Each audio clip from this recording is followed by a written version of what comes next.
দাদার আমল থেকে পূর্বপুরুষ পর্যন্ত শুনে আসছি পাটা। এই যে দেখেন পাটা তৈরি হচ্ছে এখানে এবং ফোটানো হচ্ছে। এই যে শ্রমজীবী মানুষরা শ্রম দিচ্ছেন এবং পাটা ফোটাচ্ছেন।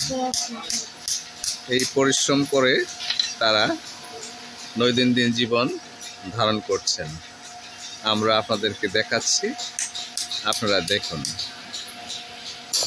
দর্শক, আদি আমল থেকে এই কাজগুলো করে আসছেন আমার দাদা দাদিরা, আমার মা বাবারা। এখানে মহিলা শ্রমজীবীরা কাজ করছেন, তাদের পেটের তাগিদা এখনো, কিন্তু এই শিল্পটা আমাদের মধ্যে এখনো রয়ে গেছে। যুগ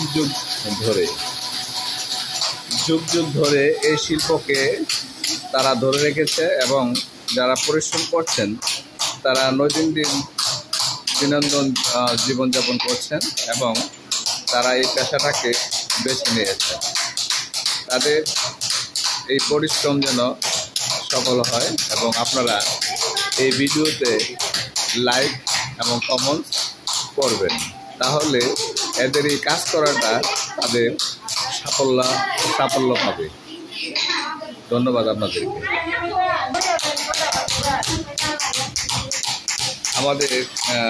আপনারা দেখছেন ওনারা এই যে পরিশ্রম করছেন, তো ওনারা দীর্ঘদিন যাবত এই কাজগুলা করতেছেন।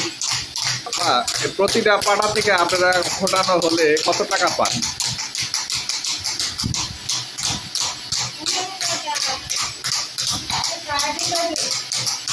এইগুলা যে করতেছেন এটা মানে পার পিস কত টাকা মজুরি পাবেন? 15 টাকা প্রত্যেকটা। প্রতিদিন কয়টা করতে পারেন?